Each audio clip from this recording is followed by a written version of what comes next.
फतेह।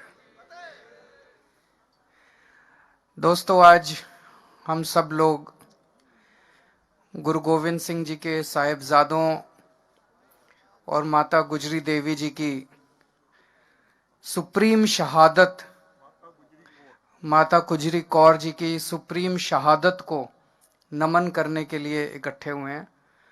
हम पूरे दिल से उनकी शहादत को नमन करते हैं और मैं समझता हूं कि शायद मानव जाति के पूरे इतिहास में, केवल भारत नहीं पूरी दुनिया के इतिहास में इस किस्म की शहादत की दूसरी मिसाल देखने को नहीं मिलती है।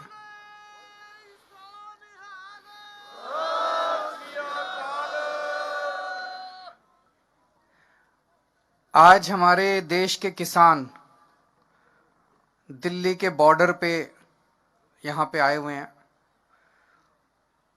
देश का किसान आज बहुत दुखी है। देश के किसान पे मुसीबत आई हुई है। इस टाइम हम लोगों को भी कितनी सर्दी लग रही है। एक जैकेट पहन रखी है, एक स्वेटर पहन रखा है, अंदर इनर पहन रखा है, मफलर पहन रखा है।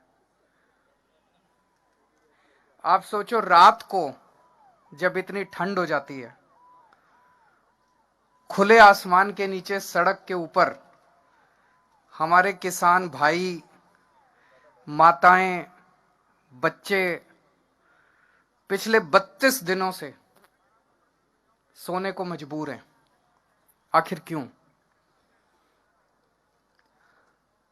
सोच सोच के भी दिल कांप उठता है। 40 से ज्यादा लोगों की शहादत हो चुकी है यहां पे। आज इस मंच के जरिए इतने पवित्र स्थान पे, इतने पवित्र मौके पे मैं हाथ जोड़ के केंद्र सरकार से अपील करता हूं। ये अपने ही लोग हैं, हमारे ही लोग हैं, हमारे भाई हैं, हमारी बहनें हैं, हमारे बुजुर्ग हैं। ये अपने ही देश के लोग हैं। इनकी बातें सुन के, इनकी मांगें पूरी करके वो तीनों कानून वापस ले लो और इन लोगों के संघर्ष को यहीं खत्म करो। अब और कितनी शहादत लेना चाहते हो आप? पता नहीं किस किस तरह की बातें की जा रही हैं। तरह तरह से ये सभी सरकारों का एक तरह से हथियार होता है। मेरे को याद है जब अन्ना आंदोलन में हम लोग बैठा करते थे, हमें भी बदनाम किया जाता था। आज किसानों को कहा जा रहा है आतंकवादी हैं, किसानों को कहा जा रहा है राष्ट्रद्रोही हैं। अरे किसान आतंकवादी हो गए और किसान राष्ट्रद्रोही हो गए तो तुम्हारा पेट कौन भरेगा? तुमको रोटी कौन देगा उसके बाद? 70 साल से किसानों को, अपने देश के किसानों को सबने धोखा दिया। सारे नेताओं ने धोखा दिया, सारी पार्टियों ने धोखा दिया। किसानों ने केवल और केवल धोखा देखा है अभी तक। सारी पार्टियां कहती थी तुम्हारे लोन माफ करेंगे, किसी ने लोन माफ नहीं करे। सारी पार्टियां चुनाव के पहले कहती थी तुम्हारे बच्चों को नौकरी देंगे, किसी ने नौकरी नहीं दी। अब ये तीनों कानून लेके आए हैं। इन तीनों कानूनों के जरिए भी इनकी खेती भी छीनना चाहते हैं। किसान के पास खेती के अलावा तो कुछ होता नहीं है। उनकी खेती भी छीनना चाहते हैं। उनकी खेती भी उठा के बड़े बड़े 2-4 इनके पूंजीपति दोस्त हैं उनको देना चाहते हैं। अगर खेती भी चली गई किसान की तो फिर वो कहां जाएगा?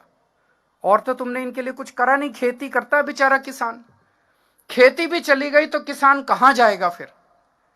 तो जितने किसान, आप सोच के देखो, इतनी ठंड में अपने घर के बुजुर्गों को और बच्चों को लेके जितने किसान बैठे हैं, वो अपने सर्वाइवल के लिए बैठे हैं। क्योंकि अब आर पार की लड़ाई बन गई है। जब खेती भी चली जाएगी और खेती पे बड़े बड़ी कंपनियों का अधिकार हो जाएगा तो किसान के पास कुछ भी नहीं बचेगा। तो अपनी खेती को बचाने के लिए बैठे हैं। अभी केंद्र सरकार ने, इन्होंने अपने सारे बड़े बड़े नेताओं को उतार दिया मैदान में। इन्होंने सारे मंत्री उतार दिए, सारे इनके मुख्यमंत्री उतार दिए इन्होंने मैदान में। आके भाषण दे रहे हैं, इस कानून से किसानों का फायदा है, इसके कारण मैंने इनके सारे भाषण सुने, अभी तक मेरे को एक भी नेता इनका नहीं मिला जो इस कानून का एक भी किसानों को क्या फायदा होगा ये बता सके। आप भी सुन लेना गूगल पे जाके, यूट्यूब पे जाके।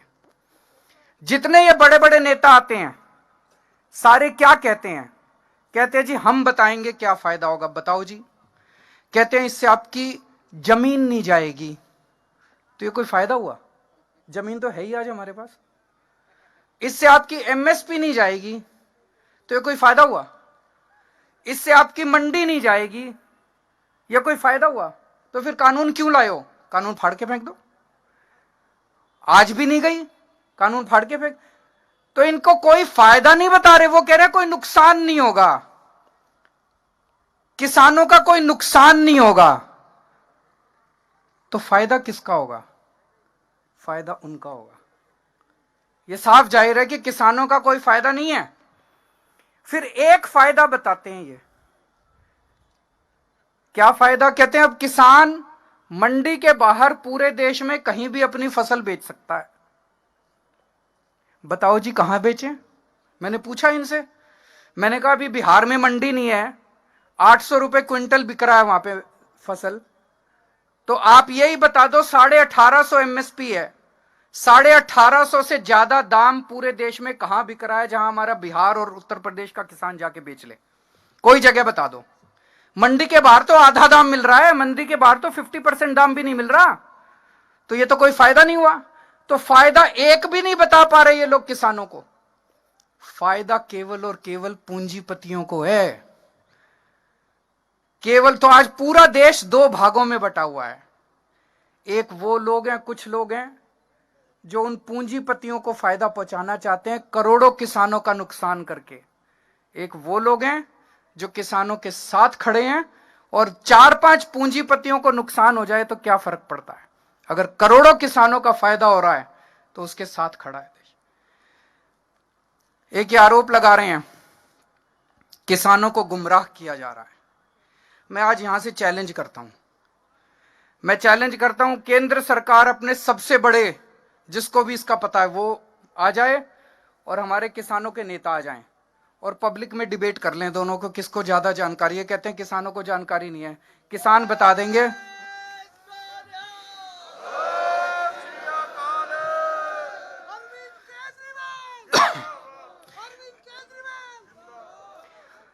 मैंने किसान जत्थेबंदियों के जितने नेता हैं, मैंने इनके भी सारे वीडियो सुने हैं। इतने शानदार तरीके से आपको संविधान समझा देते हैं।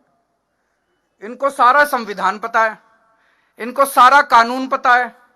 मुझे पूरा यकीन है जितना इनको पता है उतना तो इनके मंत्रियों को भी नहीं पता होगा। तो मैं आज चैलेंज करता हूं, एक बारी दूध का दूध पानी का पानी भी हो जाएगा कि इनके जितने, जो भी इनके सबसे बड़े मंत्री हैं जिसको सबसे ज्यादा इसकी जानकारी है, वो आ जाएं और हमारे किसान नेता आ जाएं और पूरे देश के सामने आमने सामने डिबेट हो जाए। पूरे देश को पता चल जाएगा ये कानून कितने खतरनाक हैं और ये कानून कितने गंदे हैं। तो मैं आज उम्मीद करता हूं इस पवित्र स्थान से कि केंद्र सरकार और किसानों की शहादत ना करवाए। 40 से ज्यादा किसान शहीद हो चुके हैं और अब इनकी आर पार की लड़ाई है। जल्दी से जल्दी केंद्र सरकार इन तीनों कानूनों को वापस ले, एमएसपी की गारंटी दे, उसके लिए कानून लेके आए और अब किसानों का संघर्ष खत्म करवाए। बहुत बहुत शुक्रिया।